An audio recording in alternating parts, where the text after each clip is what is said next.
Sweden کے دارالحکومت stock home سے عارف کسانہ آپ کی خدمت میں حاضر ہے اور سلام عرض کرتا ہے۔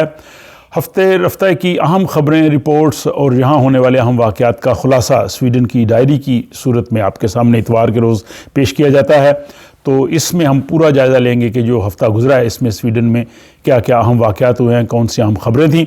لیکن سب سے پہلے تمام اہل اسلام کو رمضان المبارک کی مبارکباد، کیونکہ 11 مارچ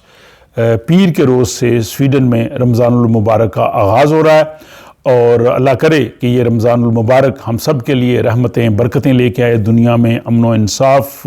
ہو اور جہاں جہاں بھی ظلم ہو رہا ہے وہ ختم ہو، خصوصاً غزہ کے جو مسلمان ہیں وہ بھی امن سکون کے ساتھ رہ سکیں۔ اور اس کے ساتھ ہی ایک ولاگ کی صورت میں نے پہلے بھی کہا کہ رمضان المبارک میں خصوصی ایک سلسلہ میں شروع کر رہا ہوں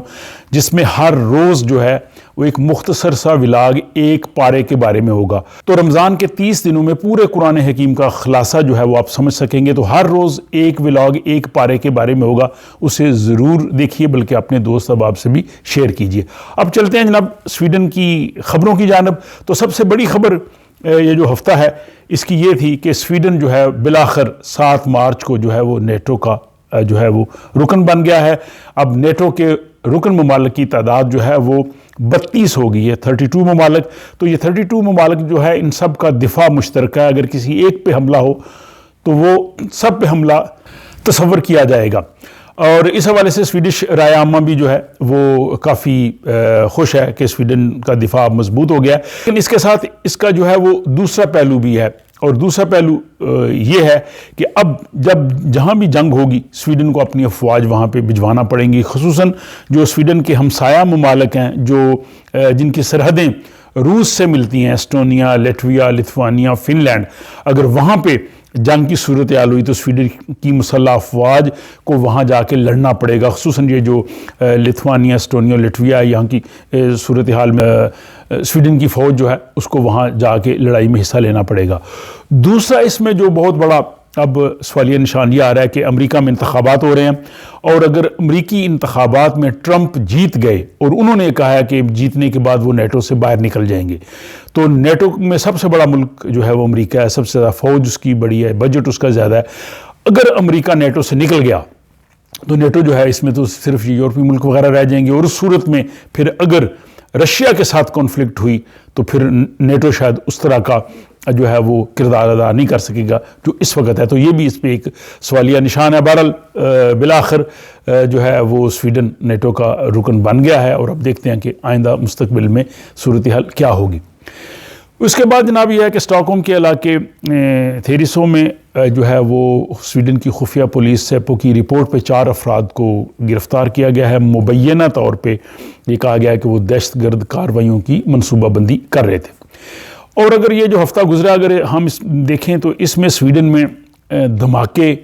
اور جو ہے فائرنگ کے واقعات جو ہے وہ کافی ہوئے ہیں، کافی افسوسناک واقعات ہوئے ہیں۔ 2 افسوسناک واقعات فائرنگ کے جو ہے وہ اسٹاک ہوم کے علاقے شہر ہولمین اور بریڈنگ جو قریب ہیں ساؤتھ میں ہیں وہاں پہ ہوئے ہیں۔ شہر ہولمین میں ایک 20 سالہ شخص جو ہے فائرنگ سے ہلاک ہوا، اور اس کے بعد جو بریدنگ کا علاقہ ہے وہاں پہ ایک 25 سالہ شخص جو ہے وہ اپنی جان سے ہاتھ دھو بیٹھا جب اس کو گولی مار کے ہلاک کیا گیا۔ اس کے علاوہ یہاں پہ اسٹاک ہوم سودرا میں اور لیدنگو کے علاقے میں جو ہے وہ دھماکے ہوئے، ان میں 7 افراد جو ہے وہ معمولی زخمی ہوئے۔ پھر فاسٹا کے علاقے میں ایک 4تھی منزل پہ دھماکہ ہوا، اس میں کچھ درجن بھر کے لوگ متاثر تھے، لیکن معجزانہ طور پہ کوئی بھی شخص جو ہے وہ اس میں شدید زخمی نہیں ہوا اور کسی کی جان نہیں گئی۔ اور وہاں پہ 14 سالہ ایک لڑکے کو پولیس نے گرفتار بھی کیا جس پہ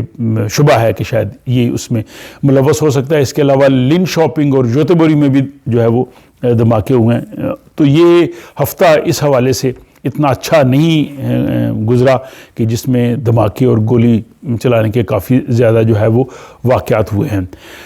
اس کے بعد جناب اگلی خبر یہ ہے کہ سویڈن کا جو جنوبی علاقہ سکونے، وہاں پہ والدین کو ماں اور باپ کو جو ہے وہ 8 سال قید کی سزا ہوئی ہے۔ بہت عرصہ پہلے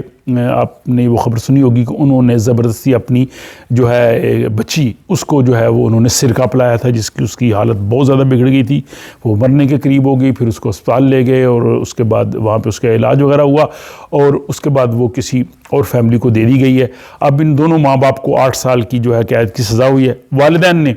انکار کیا کہ انہوں نے ان کے دوسرے بچے ہیں ان کے ساتھ ایسا واقعہ نہیں ہوا۔ بہرحال یہ ایک افسوسناک واقعہ تھا اور اب عدالت نے ان دونوں کو جو ہے وہ 8 سال قید کی سزا جو ہے وہ سنائی ہے۔ اس سے اگلی خبر یہ ہے کہ سویڈن کے علاقے نور شاپنگ میں جو ہے وہ ایک عمارت جس میں دفاتر اور کچھ سٹورز تھے وہاں پہ آگ لگ گئی، لیکن بعد میں جو ہے وہ آگ بجھانے والے عملے نے اس پہ قابو پایا۔ اب یہ بھی شبہ ظاہر کیا جا رہا ہے کہ یہ آگ بھی جو ہے وہ جان بوجھ کے جو ہے وہ لگائی گئی ہے۔ اور نیکسٹ نیوز یہ ہے کہ سویڈن کا جو ویکسین رجسٹر ہے جس میں تقریباً 70 لاکھ لوگوں کا ڈیٹا تھا، ظاہر کووڈ کے دنوں میں سب لوگوں نے ویکسینز وغیرہ لگوائی، تو وہ جو ڈیٹا ہے، جو معلومات ہیں سب لوگوں کی، وہ جو ہے وہ لیک ہو گئی ہیں اور اس کا ذمہ دار ان کا جو آئی ٹی کنسلٹنٹ ہے اس کو جو ہے وہ قرار دیا جا رہا ہے، حالانکہ اس نے انکار کیا ہے۔ تو یہ ایک بہت بڑی جو ہے اس حوالے سے سیکیورٹی کہہ لیں، سائبر سیکیورٹی کے حوالے سے خبر ہے کہ 7 ملین لوگوں کی انفارمیشن جو ہے وہ لیک ہوئی ہیں۔ اور اس کے بعد جناب آخری خبر یہ ہے کہ یہاں پہ ایک ادارہ ہے کہ وہ چیک کرتا ہے کہ لوگوں کا سرکاری اداروں، پرائیویٹ اداروں اور کمپنیز پہ کس طرح سے اعتماد ہے۔ تو انہوں نے جو رپورٹ دی ہے تو سب سے زیادہ لوگوں کا جو ہے وہ سویڈن کی پولیس پہ اعتماد ہے، دوسرے نمبر پہ یونیورسٹیز ہیں، پھر صحت کا نظام ہے، پھر عدالتیں آ جاتی ہیں، رکس بینک آ جاتا ہے، ریڈیو ٹیلی ویژن آ جاتا ہے، حکومت 12ویں نمبر پہ آتی ہے اور سیاسی جماعتیں 14ویں نمبر پہ آتی ہیں۔ اور جو اعتماد لوگوں کو کم ہوا ہے وہ ہوا ہے ایکا پہ، جو ایکا یہ گروسری سٹورز ہیں یہاں پہ ان پہ کم ہوا ہے، اور ریلوے کا جو ایس جے اس پہ کم ہوا ہے اعتماد، لیکن یہاں پہ جو ادارے ہیں جیسے سسٹم بلاگت ہے یا اکیا ہے ان پہ اعتماد جو ہے وہ بڑا ہے، اور تیسرے نمبر پہ والوو پہ۔ تو اس حوالے سے میں کوشش کروں گا کہ پوری تفصیل جو ہے یہ اس کی جو ہے وہ آپ کے سامنے پیش کی جائے۔ اس میں پرائیویٹ ادارے بھی ہیں اور کس طرح سے سیاسی جماعتوں کا بھی ہے، مختلف سیاسی جماعتوں کی کیا صورتحال ہے، مختلف سیاسی رہنماؤں کی، پھر میڈیا کی۔ تو آپ بھی اپنی رائے دے سکتے ہیں کہ آپ کے خیال میں سویڈن کے جو سرکاری ادارے ہیں آپ کا سب سے زیادہ اعتماد کس سرکاری ادارے پہ ہے، اور پرائیویٹلی کس ادارے پہ آپ کا سب سے زیادہ یا کس کمپنی کو آپ زیادہ قابل اعتماد سمجھتے ہیں۔ آپ کی رائے کا انتظار رہے گا، اپنا خیال رکھیے گا اور مجھے دیجیے اجازت۔